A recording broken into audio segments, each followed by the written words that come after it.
Hey, what's up? It's Jim, and today I'm going to talk about the film Transformers the Movie from 1986. This movie was a movie when I was a kid, even going into middle school, and I watched several times with various different friends. It's a movie I have a lot of great memories with. The epic scale of it and the 80s soundtrack, and it was just something I always loved watching over and over again. I like that idea of this universe of robots, other planets of robots, of these robots from another planet who are helping Earth fight the Decepticons. It was always fun to watch with friends because you could kind of talk over it. It was very epic in nature. It seemed crazy at the time. It was fun to watch this kind of epic scale of animation. The animation seemed a lot better then than I think it does now, although it is very good.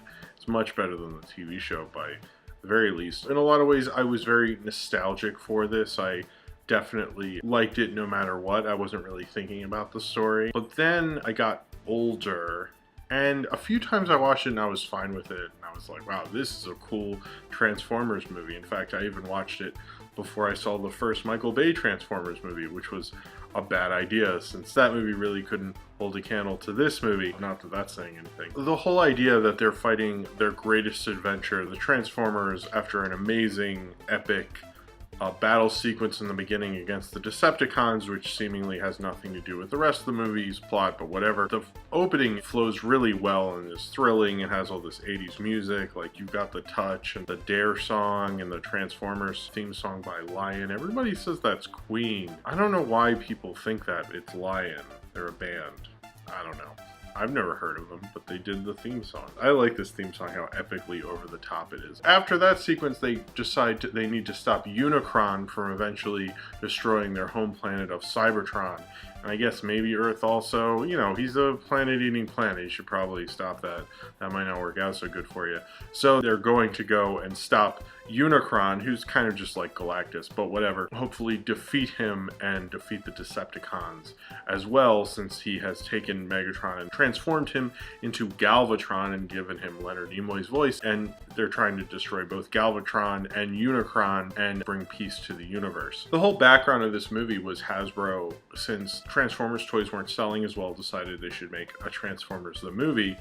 And not only make a Transformers the movie to spike sales, but also kill everybody off and then introduce new characters. Which is pretty ballsy, actually. A lot of cartoons, especially Saturday morning cartoons and cartoons made to sell toys like Transformers were kind of looked at more as merchandising possibilities. And you would think they would just be like, let's just make a movie. That's good, right? They go on an epic adventure. There's a new version of Optimus Prime. Everybody buys it. We're all happy. I'm a little surprised they went out on a limb like that. Like, let's just kill everybody and introduce new toys so we have new characters to sell that people will want for some reason. And I think that's an interesting idea, I guess. It didn't really work out. There was a lot of parents really hated that they killed Optimus Prime. In fact, that's why in G.I. Joe the movie, they didn't actually kill Duke. He's just in a coma because this turned out so badly. I think one of the big things about the way Transformers the movie introduces new characters and the way G.I. Joe the movie does is that Transformers the movie keeps introducing them. We keep having new characters introduced and new things happen. So it's kind of hard to get attached to new characters when you keep introducing them, whereas in G.I. Joe the movie, it's kind of in isolated little instances, and when they're being introduced, it's pretty clear. It's still like very compactly done. And in Transformers the movie, it just feels like we're going to this planet. Oh look, there's these things, and there's this Judge robot thing, and there's Sharkticons I've never heard of before, and there's this planet that they destroy in the beginning of Robots, and there's these other robots, and then there's these garbage robots. It just like keeps happening. It doesn't have the scale of like an epic journey. It just has a feeling of a script that goes, and then this happened, and then that happened. You're not really following any real emotional arcs. I watched this film and the G.I. Joe movie fairly close together a year or two ago, and I felt that the G.I. Joe movie actually is maybe written and structured a lot better than this film. And I think the reason for that is mostly because that movie has kind of more emotional arcs. You're seeing Cobra Commander's backstory. You have him and that one guy traveling together. You have Duke's younger brother or cousin or whatever becoming a misfit. You have various arcs going on. And Hot Rod's arc is kind of there but gets forgotten about and goes back to, and you never really get the sense he's too much of a screw up because he seems to be doing a pretty alright job, you know? I think if they had more of a through line and more of an arc throughout this, it just seems to be like battles and bad things happen. The G.I. Joe movie, which is still an odd, strange film with a lot of, I think, maybe cooler animation in some places, it has arcs to it that you can follow as an audience. And it's not entirely just about introducing new toys and killing things off. And this certainly is a lot darker than the TV series, but I don't think darker in a way that's interesting. I think it's just darker for the sake of being darker, and that kind of makes it not as interesting as you think it is. This was actually the final screen appearance of Orson Welles. Orson Welles apparently didn't really like it, and all he could tell you about his character was that he was a big toy who kills smaller toys, so in a sense he was right. And apparently they did put his voice through a synthesizer because it didn't sound right because he was very sick at the time. I think he died before this film came out. There's a lot of rumors that that's not really Orson Welles' voice, like he recorded it and they didn't use any, and it's actually Leonard Nimoy's voice, which I actually thought when watching this a few years ago as well. But it's actually not, it's just his voice through a synthesizer. This was his last credited screen appearance. From Citizen Kane to Transformers the movie, it was certainly a crazy filmography for Orson Welles. Something that I always really thought was funny as a teenager, but it's kind of a sad way to go to be Unicron. I'm curious if that was casting choice, was a joke about his weight at the time. And it has a pretty good voice cast. Judd Nelson, Eric Idle, Robert Stack. I don't really understand why to have a voice cast like this, since this was supposed to be a bridge between the second and third seasons. And like, if you're going to do a bridge between seasons, are those people in the third season? Did they do that? I don't think so. Why would they at that time? The first time I really saw this movie was with this kid in my neighborhood growing up called Rob, and we would watch it and eat pretzel rods and drink IBC root beer and talk about how laughable the human characters were and how stupid human characters were in a Transformers movie. I remember every time the human characters come on, we'd laugh and talk over them because they're just like totally useless. Except for when that one kid shoots the thing and stops all the robots and his dad from going in the tub of acid.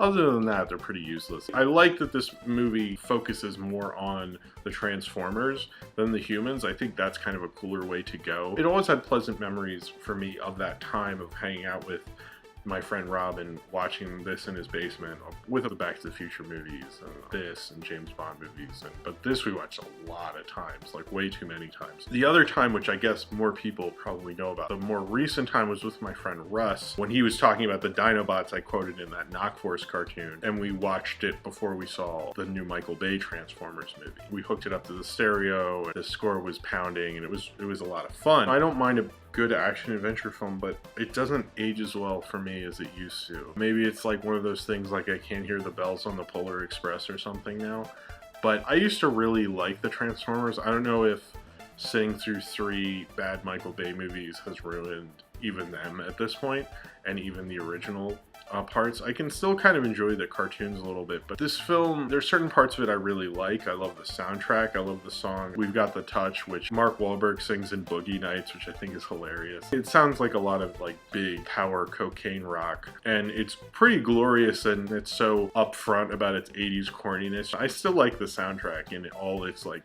cheesiness. I always kind of had a soft spot for this movie, and there's many ways to watch movies, and not everything is art and powerful and makes you want to think about how films are made and so forth.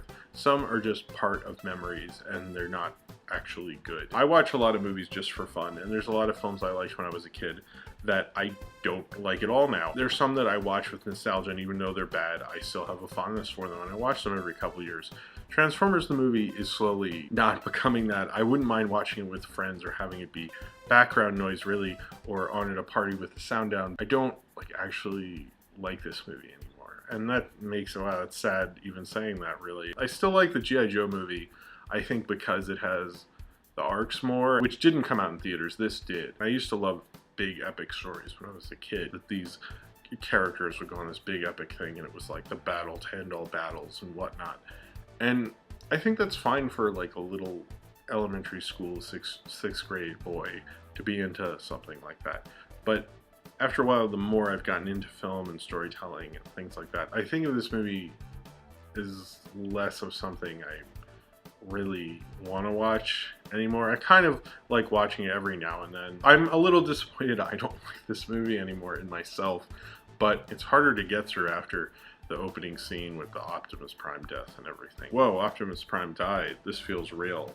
But then after that, it's like, I don't really know anybody about Hot Rod, and then they give the Matrix to some other guy, and it's like, who's this guy? I kind of know him, but the film just wasn't really organic enough in itself. It's like trying to push too many characters through. It's trying to do too much. I think that's true of the Michael Bay ones, but I think with this one, there's enough good parts that kind of transcends itself. With the Transformers movies, it's just that they focus too much on the humans, and the humans were never that interesting to me or to anyone. Like, nobody cared about those characters.